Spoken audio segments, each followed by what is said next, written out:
আমাদের সাথে আজকে একজন নতুন গেস্ট আছে, তোমরা হয়তো বা চিনো ওকে। ওর নাম জাহিদ। ওর চ্যানেলের নাম হলো জাহিদ এইচএসসি ভিউ, এবং ও সাস্টা জিএসটি নিয়ে যথেষ্ট ভালো কাজ করে। নিয়ে একটু অ্যানালাইসিস করব, যেহেতু তোমরা অনেকেই প্রসেসটা সম্পর্কে জানো না, অনেক কনফিউশন তোমাদের মধ্যে কাজ করে যে ভাইয়া কয়টা সিট, কতগুলো ইউনিট, বিশেষ করে সায়েন্সের গুলো নিয়ে আলোচনা করবো আর কি। তারপর আবেদন যোগ্যতা, তারপর পরীক্ষা কখন হবে, কোথায় হবে, হ্যানতেন এগুলো নিয়ে আলোচনা করবো। শুরু করা যায়।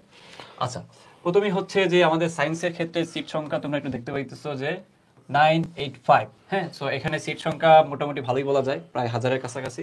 সো আবেদন শুরু তারিখ হচ্ছে 5 জানুয়ারি 2025। হ্যাঁ, এবং আবেদনের শেষ তারিখ হচ্ছে 25 জানুয়ারি 2025।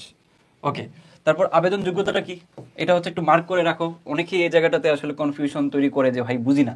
দেখো, সিম্পল একটা ব্যাপার, যে তুমি যদি এসএসসি যদি দাও 21 এবং 22-এ, এবং তোমার এখানে মিনিমাম থাকা লাগবে হচ্ছে 3.0, এবং পরবর্তী যেটা একটু আমি স্টার্ট দিয়ে দেখাচ্ছি, তোমার হচ্ছে এইচএসসি থাকা লাগবে হচ্ছে 23 এবং 24। এটার মিনিং কে বুঝতে পারতেছো? এটার মিনিং হচ্ছে তুমি সেকেন্ড টাইমের হইলেও পরীক্ষা দিতে পারবা।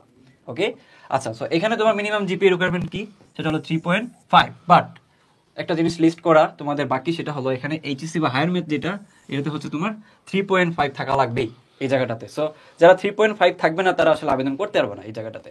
সো টোটাল কত ভাইয়া? টোটাল হচ্ছে 7.0। ইন্ডিভিজুয়ালি 3 করে, দেন হচ্ছে দেখো অনেকে এটা বুঝে না যে ভাই 3 মানে তো 6। নেভার, এটা হচ্ছে মিনিমাম রিকোয়ারমেন্ট যে 3 থাকা লাগবে, বাট ওভারঅল তোমার থাকা লাগবে কি 7.0, এই যে মিনিমাম কথাটা লেখা আছে। সো আই গেস বুঝতে পারছো। ওকে, আচ্ছা, সো পরের স্লাইডটা যদি, আচ্ছা ওকে, এবার হচ্ছে আসন সংখ্যা। খেয়াল করো, আসন সংখ্যা নিয়ে আমি খুব তোমাদেরকে খুব দ্রুতই দেখাই দিই। দেখো, পদার্থের ক্ষেত্রে এখানে লেখা আছে, ওয়েট। ওকে, দেখো ফিজিক্সের ক্ষেত্রে এখানে আসন সংখ্যা হচ্ছে 65, এবং রসায়ন এবং হচ্ছে গণিত, দেখো রসায়নের ক্ষেত্রে 65, এবং তোমাদের ম্যাথের ক্ষেত্রে হচ্ছে প্রায় 80টার মতো সিট। স্টেটের ক্ষেত্রে সেম, ঠিক আছে, স্টেট এবং ম্যাথ এটা কিন্তু সেম বিল্ডিং এ, যাই হোক। তারপর হচ্ছে দেখো কম্পিউটার সায়েন্স, যেটা হচ্ছে তোমাদের ড্রিম একটা সাবজেক্ট, হোয়াট এভার, এটা সব থেকে বেশি কিন্তু সিট এখানে আছে। সো প্যারার কিছু নেই, যারা হচ্ছে একটা ভালো মোটামুটি একটা মেড করতে পারবো তারা কিন্তু এখানে চান্স পাবা। কত পজিশন লাগে?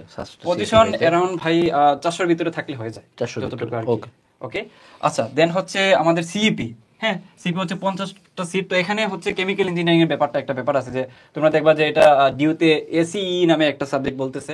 তারপর বুয়েটের ক্ষেত্রে হচ্ছে জাস্ট সি, মানে কেমিক্যাল আর কি, কেমিক্যাল ইঞ্জিনিয়ারিং। বাট এখানে দেখো একটা পলিমার লাগানো আছে, এটা হচ্ছে সাস্টের একটা কি বলা যায় ইউনিক ব্যাপার সেবার, পলিমারও পড়ায় সাথে সাথে। ওকে, আচ্ছা, এখানে সিট আছে হচ্ছে 50টা। তারপর আইপি, যেটাতে আমি পড়ি, আইপি হচ্ছে বাংলাদেশে প্রথম খুলছে হচ্ছে আমাদের সাস্টে, এবং এখানে হচ্ছে এটার হাইট আই থিঙ্ক তোমরা জানো, এখন হচ্ছে প্রায় 29তম বেস চলতেছে। ঠিক আছে, ওকে, রিইউনিয়নও পেতে পারো তোমরা কয়দিন পরে। এখানে হচ্ছে প্রায় 30 বছরের রিইউনিয়ন হবে আমাদের, গ্র্যান্ড সেলিব্রেশন দেখতে পারবো। এখানে সিট হচ্ছে 50টা। ওকে, আচ্ছা, পরে যেটা সেটা হলো সিভিল ইঞ্জিনিয়ারিং। হ্যাঁ, এটা হচ্ছে 50। তো এখানে একটা ব্যাপার আছে, দেখো এটা লাগানো আছে, ইনভায়রনমেন্টাল কিন্তু আর আলাদা করে পড়ায়, ঠিক আছে, যেটা আসলে বুয়েটে পড়ায় না বা অন্য কোথাও পড়ায় না, হোয়াট এভার। যাই হোক, সাস্টের কিছু ইউনিক ব্যাপার সেপার আছে। 35। আর তারপর হচ্ছে জি, সায়েন্সের সাবজেক্টগুলো কিন্তু, ঠিক আছে, জি হচ্ছে এখানে 50টা। অ্যান্ড দেন হচ্ছে মেকানিক্যাল ইঞ্জিনিয়ারিং, হচ্ছে 35। আচ্ছা, এই জায়গায় একটা ব্যাপার হচ্ছে, যেহেতু সাস্ট নিয়ে আলোচনা করতেছি, একটা ব্যাপার তোমাদেরকে বলে দিই ভাই হিসেবে। এখন অনেকে বলতে পারো যে ভাই আইপি তে সিট বেশি, মেকানিক্যালে কম কেন? মেকানিক্যালের একটা শাখা তো হচ্ছে আইপি। ব্যাপারটা কি, কারণ সাস্ট হচ্ছে ওই ব্যাপারটা করে ফেলছে যে মায়ের থেকে তার বাচ্চাকে বড় করে ফেলছে। এটা হচ্ছে আমাদের টিচাররাও বলছে যে মা থেকে তার বাচ্চারা বড় হয়ে গেছে। যাই হোক, এটা হয়ে গেছে এখন বাই ডিফল্ট, কিছু করার নেই। আচ্ছা, তারপর দেখো সমুদ্র বিজ্ঞান। হ্যাঁ, এটা হচ্ছে 30টা সিট। দেন সফটওয়্যার ইঞ্জিনিয়ারিং, এটা হচ্ছে একটা কম্পারেটিভলি একটা হচ্ছে নতুন একটা ডিপার্টমেন্ট, বাট ভালো, সিসির সাথে এটা একটা ভালো একটা কোলাবোরেট আছে, এটা হচ্ছে 50।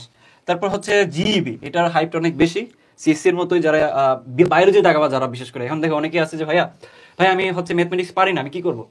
পারো না, তুমি বায়োলজি দাগাবা, 20টা আছে তো, 20টা এমসিকিউ কিন্তু তুমি ঠাস ঠাস করে দাগা ফেলতে পারো যদি তুমি ঠিকঠাক মতো পড়তে পারো, তাহলে এটা কিন্তু তোমার জন্য বেনিফিট। এখানে হচ্ছে 35। তারপর দেখা হচ্ছে বিএমবি, এই দুইটা সাবজেক্ট কিন্তু বায়োলজি।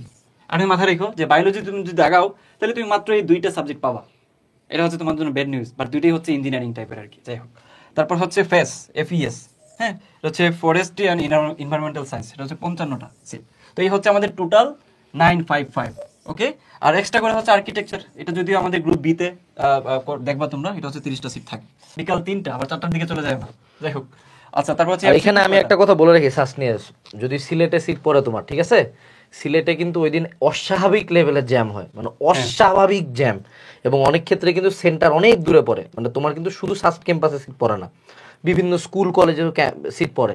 তো আমার ওই দিন বের হইতে যায়, মানে অল্পের জন্য পরীক্ষাটা আমি মিস করি নাই, অনেক দূরে টানে দিয়ে যাইতে হয়। তো এই জন্য সাস্টে যেদিন এক্সাম হবে, যদি এক্সাম হয় 3টায়, সেন্টারে দরকার হলে 1টার দিকে যায় বসে থাকো, কোনো সমস্যা নেই, 2 ঘন্টা ওখানে বসে থাকো। কিন্তু কখনো এরকম না যে না 30 মিনিট কাছাকাছি হোটেল থেকে চলে গেলাম, অত স্মুথ না। প্রচুর নর্মালি তো সিলেট এমনি গিজ করে মানুষদের, টুরিস্ট এরিয়া, ঠিক আছে। আর ওই দিন ভর্তি পরীক্ষা দেখে বাইরে থেকে কিন্তু 2-3 লাখ লোক ঢুকবে, সো আগে বের হবা, ঠিক আছে। আচ্ছা, এই জায়গায় একটা কথা আমি অ্যাড করি ভাই, যেমন তোমরা যদি হোটেলে উঠো, হোটেলগুলো কই আছে, যেমন তোমরা হচ্ছে আম্বরখানা, জিন্দাবাজার, ওইখান থেকে তোমার সার্চ হচ্ছে মোটামুটি প্রায় 30 টাকার ভাড়া। এই যে শুরু হয়েছে সিএসসি নাই। হ্যাঁ, সাস্টে কেন সিএসসি নাই, আছে তো।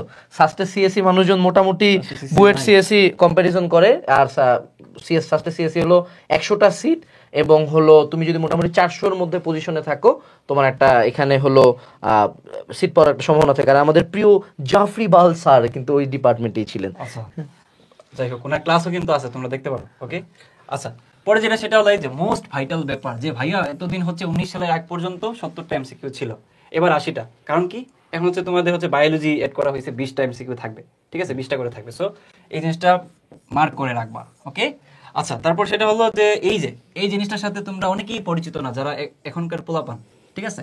19 সালের আগে কিন্তু এই জিনিসটা হয়তো 1 ঘন্টা 30 মিনিট সাস্টে, প্রায় প্রতিটা এমসিকিউর ক্ষেত্রে এখন কমেন্ট করে পাবা, মোটামুটি 1.5 মিনিটের কাছাকাছি পাবা, আমার যতটুকু ধারণা। যাই হোক, তো একটা ভালো কিন্তু সময় পাবা তোমরা এই জায়গাটাতে, অন্যান্য জায়গার মতো কিন্তু টাইম নিয়ে খুশি হইও না বাবা, যে কোশ্চেন।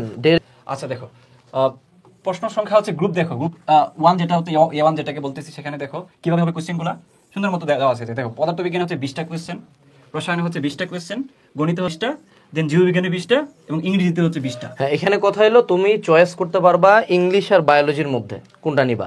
এখন বায়োলজি দেখা গেলে, ওই যে বললাম না, বায়োলজির যে সাবজেক্টগুলো আছে, ওই সাবজেক্টগুলো ওই ডিপার্টমেন্টগুলোতে তুমি পড়তে পারবা।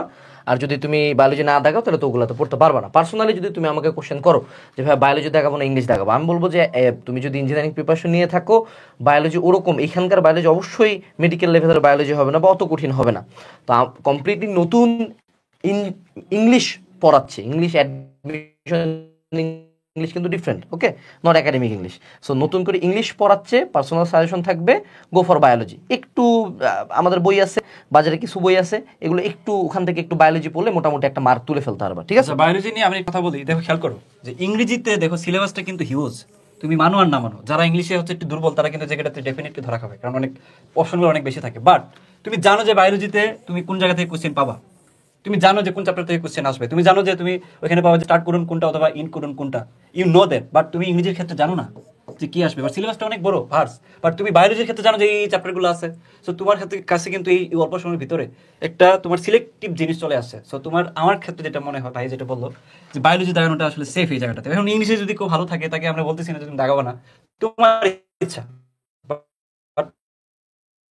কেউ যদি জিজ্ঞেস করে ভাই যে কি করবো, মাঝে মাঝে অবস্থা, তুমি হচ্ছে গো ফর বায়োলজি।